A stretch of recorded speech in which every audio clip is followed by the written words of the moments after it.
Right. ఇక Congress party గెలవబోతోంది. Jubilee Hills ఉప ఎన్నికల్లో నవీన్ యాదవ్ ఎమ్మెల్యే కాబోతూ ఉన్నారు ఫస్ట్ టైం.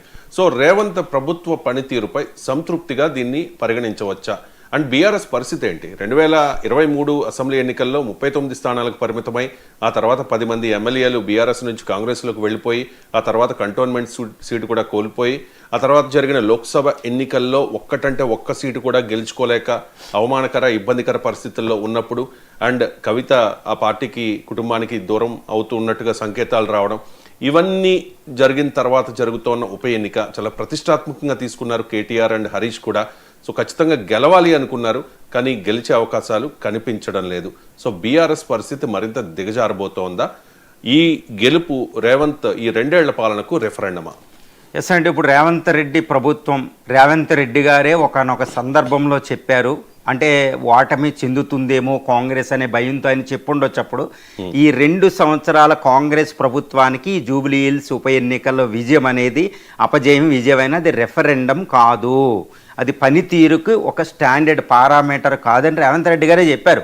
కానీ నా దృష్టిలో కూడా ఈ జూబ్లీ హిల్స్లో కాంగ్రెస్ విజయం సాధించినప్పటికీ ప్రజలందరూ కాంగ్రెస్ ప్రభుత్వం మీద సంతృప్తిగా ఉన్నారు అని చెప్పలేం. ఎందుకంటే it's not a litmus test, స్వయంగా రేవంత్ రెడ్డి గారే ఇది చెప్పారు. కానీ బయట విశ్లేషకులు అందరూ ఏమంటారు, కాంగ్రెస్ ప్రభుత్వం 2 సంవత్సరాలు పూర్తయింది కాబట్టి దానికి ఇది కొలబద్ద, ఒక పారామీటర్, ఒక లిట్మస్ టెస్ట్ అని మనం చెప్పొచ్చు. కానీ ఇక్కడ జూబ్లీ హిల్స్ ఎన్నికల పరిస్థితిని చూస్తే, అంటే బీఆర్ఎస్ కాంగ్రెస్ 2 పోరాడిన విధానం చూస్తే, ఇక్కడ ఓటింగ్ జరిగిన తీరుని బట్టి చూస్తే ఇది కాంగ్రెస్ ప్రభుత్వానికి ఒక రెఫరెండం అని చెప్పలేం.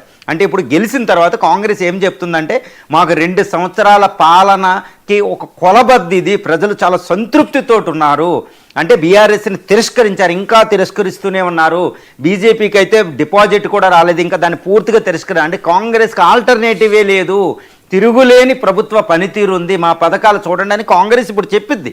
కానీ ఇక్కడ బీఆర్ఎస్ పరిస్థితి చూస్తే మనం ఒకటి గమనించవచ్చు. బీఆర్ఎస్ మీరు అడిగినట్టు ఇప్పుడు బీఆర్ఎస్ పరిస్థితి దిగజారుతుందా అంటే కాంగ్రెస్ మెరుగవుతుంటే బీఆర్ఎస్ పరిస్థితి దిగజారిందని చెప్పవచ్చు. ఎందుకంటే ఎప్పుడు అధికారంలో ఒకటే పార్టీ ఉంటుంది, కానీ ఇక్కడ బీజేపీ అనేది ఇంకొకటి ఆల్టర్నేటివ్ మేమున్నామని చెప్తుంది. కానీ ఇక్కడ కాంగ్రెస్కి ఇది కొలబద్ద కాదు.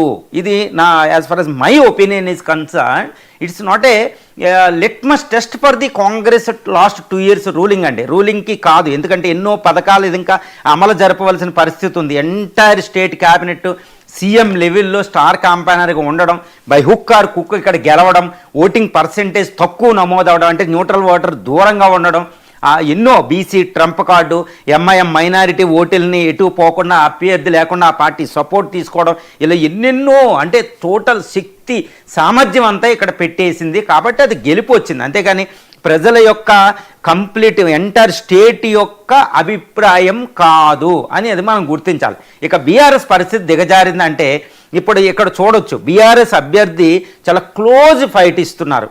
సునీత గోపీనాథ్ చాలా క్లోజ్ ఫైట్ ఇస్తున్నారు. ఎందుకంటే అక్కడ మైనారిటీ అనే సపోర్టు ఎంఐఎం అటువైపు సపోర్ట్ చేసినా, బీజేపీ ఇంకో అభ్యర్థి పెట్టిన ఆ ఓటు షేరు డివైడ్ అయినా, ఎంతటి వచ్చినా ఆవిడ ఫైటింగ్ మాత్రం, అంటే బీఆర్ఎస్ ఫైటింగ్ చాలా అత్యున్నతంగా ఉందండి అని చెప్పవచ్చు మనం. ఎందుకంటే బీఆర్ఎస్ ఇప్పుడు ఓడిన మార్జిన్ అనేది చాలా తక్కువ ఉండబోతుంది.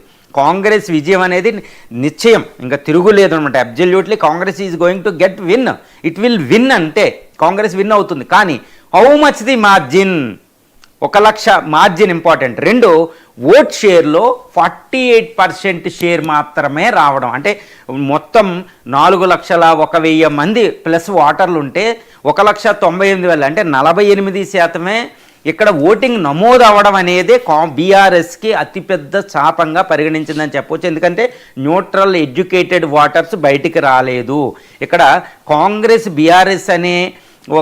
వర్సెస్ బీఆర్ఎస్ అనే దానికంటే నవీన్ యాదవ్ వర్సెస్ సునీత గోపీనాథన్ అని మనం తీసుకుంటారు ఓటర్స్. ఇక్కడ Jubilee hills highly educated area, highly rich area తెలంగాణలో, అది కూడా ఫాస్టెస్ట్ గ్రోయింగ్ సిటీలో ఉంది. ఐటీ ఇవన్నీ ఏరియాలు ఉంటాయి. అలాంటి చోట ఎడ్యుకేటెడ్ బయటికి రాలేదు, న్యూట్రల్ ఓటర్స్. కాబట్టి బీఆర్ఎస్ అపజయం అని మనం ఎలా చెప్పగలుగుతాం? ఇది కాంగ్రెస్ విజయం అని కాంగ్రెస్ విజయమే. ఎందుకంటే ప్రజాస్వామ్యంలో ఈ లెజిస్లేటివ్ అసెంబ్లీ ఎంపీల్లో ఒక సంఖ్య ఇంపార్టెంట్. ఎవరు ఒక్క ఓటు ఎక్కువ వచ్చినా వాళ్ళు వెళ్ళి కూర్చుంటారు అసెంబ్లీలో కానీ పార్లమెంట్లో కానీ. ఇప్పుడు అదే జరుగుతుంది. కానీ మార్జిన్ చూస్తే ఇది బీఆర్ఎస్కి అపజయమని మనం చెప్పలేం. బీఆర్ఎస్ ఏం చెప్పుకుంటుంది అంటే, కాంగ్రెస్ ఏం చెప్పుకుంటుంది, ఇది మా పనితీరుకి 2 సంవత్సరాల కాంగ్రెస్ పనితీరుకి, తెలంగాణలో మా స్కీమ్స్కి, రేవంత్ పనితీరుకి ఇది ఒక నిదర్శనం, ఇది ఒక కొలబద్ద, లిట్మస్ టెస్ట్లో మేము గెలిచాం, కాంగ్రెస్ అంటే సంతృప్తిగా ఉంది స్టేట్ అంతా అని కాంగ్రెస్ చెప్పు. కానీ బీఆర్ఎస్ ఏం చెప్పుకుంటుంది, ఏం చెప్పుకోబోతుందంటే, చూడండి మా క్లోజ్ ఫైట్ ఎంత ఉందో, కాంగ్రెస్ ఇంతటి బలాలను ప్రయోగించినా, అన్ని పార్టీల నుంచి సపోర్ట్ తీసుకున్నా, మేము ఎంత బాగా ఫైట్ చేసామో చూడండి, మాకు ఈ ఓట్ షేరే మేము ప్రధాన ప్రత్యర్థి కాంగ్రెస్ని మేము తప్పకుండా వచ్చే లోక్సభ ఎన్నికలు 2025లో జరిగే అసెంబ్లీ ఎన్నికల్లో మేము ఓడించి తీరుతాం. 27లో జరిగే ఎన్నికలు కంపల్సరీ బీఆర్ఎస్ అధికారంలో రాబోతుంది. ఇది కేసీఆర్ నాయకత్వానికి నిదర్శనం, కేటీఆర్ నాయకత్వానికి నిదర్శనం. కవిత వీళ్ళందరూ ఎంతటి విపత్కర పరిస్థితుల్లో మేము పోరాడమో చూడండి అని బీఆర్ఎస్ చెప్పుకుంటుంది. కానీ ఇక్కడ క్లోజ్ మార్జిన్ చూస్తే అపజయం పొందిన ఓట్ షేరు మార్జిన్ నవీన్ యాదవ్తో పోలిస్తే సునీత గోపీనాథ్ చాలా తక్కువ ఉంటుందండి. అంటే తక్కువలో ఆవిడ ఓడిపోబోతుంది, కొన్ని వేలల్లో సుమారు 5,000 లోపే ఉండే అవకాశం ఉంది, 5-7 వేలు. కాబట్టి ఈ 5-7 వేలతో బీఆర్ఎస్ అపజయం పొందింది అని పూర్తిగా మనం చెప్పలేం. ఇక్కడ బీఆర్ఎస్ విఫలం అవ్వడానికి ప్రధానమైన కారణం అయితే ఓటింగ్ పర్సెంటేజ్ 48కి ఉండిపోవడం, ఎంఐఎం సపోర్ట్ కాంగ్రెస్కి ఉండడం, ఇక్కడే విపత్కర పరిస్థితుల్లో బీఆర్ఎస్ టోటల్ ఓటింగ్ వచ్చేసి 4,01,000